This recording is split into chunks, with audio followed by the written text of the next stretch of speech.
Hello दोस्तों, मैं गोविंद देव। आपका स्वागत है हमारे YouTube चैनल टीम दास पर। जैसा कि मैंने पिछली 2 वीडियो के अंदर आपको जीएसटी क्या है और जीएसटी की इंपॉर्टेंस, जीएसटी किसको लेना है, ये बता चुका हूं।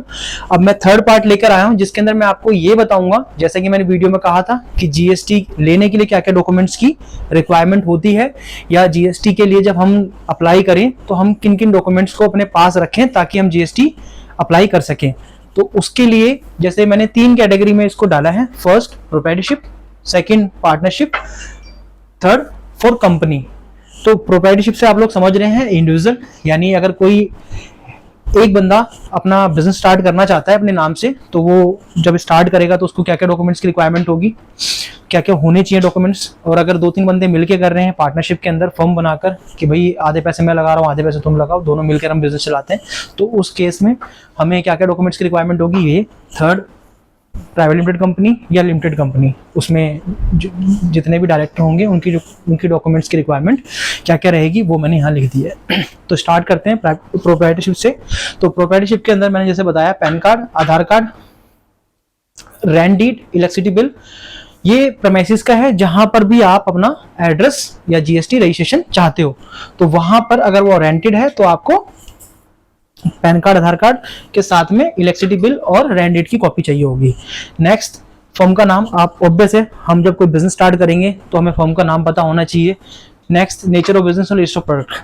नेचर ऑफ बिजनेस या नेचर ऑफ वर्क, इसको इस तरीके से समझो कि मान लो मेरे को कोई काम स्टार्ट करना है और वो काम मेरा किससे रिलेटेड है, मुझे गुड्स बेचने हैं या मुझे सर्विस देनी है। तो अगर वो डिसाइड हो जाए आपका, तो आप लिस्ट ऑफ प्रोडक्ट्स बना सकते हैं अपने। एग्जांपल समझो कि मुझे मोबाइल बेचने हैं, तो मोबाइल की मेरी लिस्ट बन जाएगी कि मैं मोबाइल में क्या क्या कौन कौन सी कैटेगरी के मोबाइल बेचूंगा, ठीक है। और अगर लेट्स सपोज मुझे सर्विस देनी है, मैं मोबाइल रिपेयर करता हूं, तो मैं मोबाइल रिपेयर की सर्विस के अंदर में अपने आप को रजिस्टर करूंगा। Next, partnership. पार्टनरशिप के अंदर प्रोप्राइटरशिप की तरह सारे केवाईसी हो गए, जितने ही पार्टनर होंगे उनके। उसके अलावा पार्टनरशिप डीड लगेगी, इलेक्ट्रिसिटी बिल, जैसा कि मैंने प्रोप्राइटरशिप में आपको समझाया। नेचर ऑफ बिजनेस और नेचर ऑफ वर्क और list of products same proprietorship वाले। कंपनी के अंदर भी यही है। कंपनी में बस इतना होगा कि जितने डायरेक्टर होंगे उनके केवाईसी लगेंगे। एक आपको बोर्ड रेजुलेशन लगाना पड़ेगा। बोर्ड रेजुलेशन जो होता है वो बोर्ड मीटिंग में डिसाइड होगा कि हम किसको ऑथराइज कर रहे हैं, दैट्स कॉल्ड ऑथराइज लेटर, ठीक है। एक आपको इनकॉर्पोरेशन सर्टिफिकेट लगाना पड़ेगा जो बिल्कुल डिफरेंट है प्रोप्राइटरशिप से और पार्टनरशिप से। उसके अलावा बाकी सारे documentation as per the proprietorship और पार्टनरशिप है, ठीक है। अब इसमें एक इफ एंड बट है, वो ये कि चलो मान लेते हैं हमने अपने प्रोप्राइटरशिप में जीएसटी अप्लाई कर दिया। जीएसटी अप्लाई करने के बाद कई बार ऐसा देखा गया है कि डिपार्टमेंट की तरफ से नोटिस आ जाता है एडिशनल इंफॉर्मेशन का। क्या मांगते हैं वो? Additional information. अब वो एडिशनल इंफॉर्मेशन किसी भी में मांग सकते हैं। एग्जाम्पल, आप पार्टनरशिप में करोगे तो मांग सकते हैं, प्रोप्राइटरशिप में करोगे तो मांग सकते हैं, या कंपनी में करोगे तो मांग सकते हैं। तो एडिशनल इंफॉर्मेशन वो क्या मांगते हैं? एडिशनल इंफॉर्मेशन वो मांगते हैं आपसे कि हमें प्रीमाइसिस का जो एड्रेस आपने रेंट पे लिया है उसके ओनर की केवाईसी दो कि भाई सच में आपने ये रजिस्ट्रेशन ओनर से पूछ के लिया है या कहीं आपने इसके डॉक्यूमेंट फर्जी लगा दिए या कुछ, तो उसको उसकी करेक्शंस के लिए या उसकी चेकिंग के लिए वो डिपार्टमेंट मांग सकता है। तो वो आपसे ओनर की केवाईसी मांगेगा, साथ में विटनेस की केवाईसी भी मांग सकता है।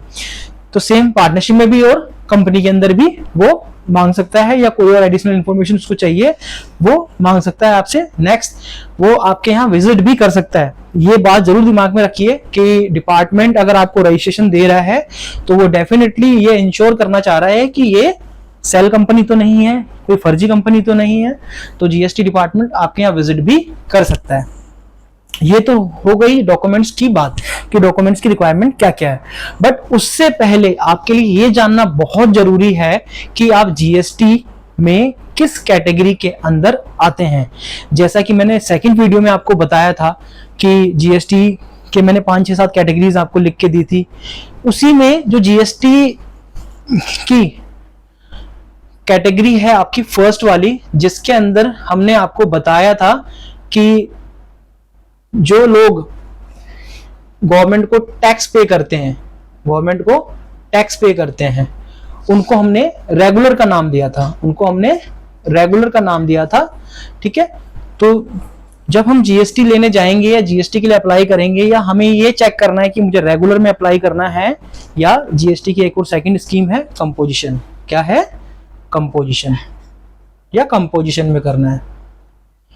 तो रेगुलर और कंपोजिशन में डिफरेंट क्या है? रेगुलर और कंपोजिशन में डिफरेंट ये है कि रेगुलर के अंदर आप सेल और परचेज दोनों कर सकते हैं अपने जीएसटी पे। आप उनका इनपुट और आउटपुट गवर्नमेंट को एक कंपोजिशन के जरिए या रिटर्न के जरिए आप पे कर सकते हैं। लेकिन कंपोजिशन के अंदर क्या है? कंपोजिशन के अंदर यह है कि आप टैक्स चार्ज नहीं कर सकते।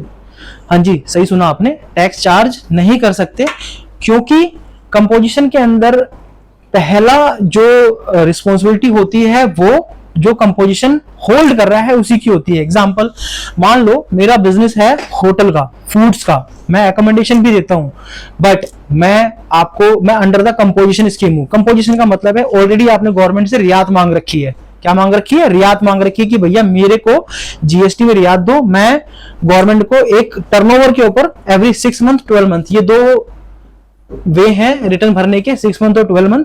एवरी 6 मंथ और 12 मंथ पे मैं जीएसटी फाइल करूंगा और मैं उस जीएसटी की जितनी भी टर्नओवर हुई होगी मेरे अकाउंट से, उस टर्नओवर का मैं जो भी परसेंटेज तय हुआ होगा, 1 2 3 4 5, वो परसेंटेज मैं पे करूंगा। ठीक है। तो दोस्तों मैं आपको एक और चीज बता देना चाहता हूं, ये कि एग्जाम्पल आप अगर जीएसटी लेने जा रहे हैं तो प्लीज ये इंश्योर कर लीजिए कि कोई प्रोफेशनल आपके टच में हो या किसी प्रोफेशनल के थ्रू ही अप्लाई करें। खुद से जीएसटी की साइट पे जाके डिटेल्स फीड करना ठीक है, सिंपल है, बट आपको जुडिक्शन बहुत सारी चीजों की दिक्कत आ सकती है। एग्जाम्पल कि जीएसटी, जब हम जीएसटी अप्लाई करते हैं, अप्लाई करने के बाद, सबमिशन के बाद हमें ये नहीं पता कि वो स्टेट में जाएगा या सेंटर में जाएगा, लेकिन आपके प्रोफेशनल को उस डिपार्टमेंट के बारे में, उन सारी चीजों के बारे में अच्छे से पता होता है। तो कोशिश कीजिएगा कि जीएसटी आप किसी प्रोफेशनल के थ्रू ही करवाइए। कहीं ऐसा ना हो आप भी अप्लाई करें, बाद में किसी प्रोफेशनल को भी दें, तो कोई बेनिफिट नहीं है, क्योंकि नोटिस बहुत ज्यादा आ रहे हैं और डिपार्टमेंट की तरफ से बहुत ज्यादा सख्ती आजकल जीएसटी लेने में हो रही है, जैसा कि आपने सुना होगा जीएसटी फ्रॉड जो हुए हैं पीछे।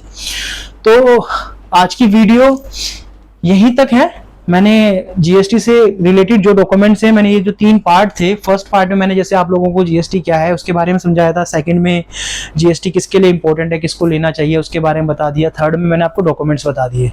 ठीक है, तो बस यही चाहता हूं आपसे कि आप इसी तरीके से हमें सपोर्ट करें, हमारे चैनल्स को लाइक करें, सब्सक्राइब करें और बेल आइकन भी दबाएं साथ में, ताकि आपको नेक्स्ट वीडियो भी अपडेट भी मिलता रहे। Thank you so much.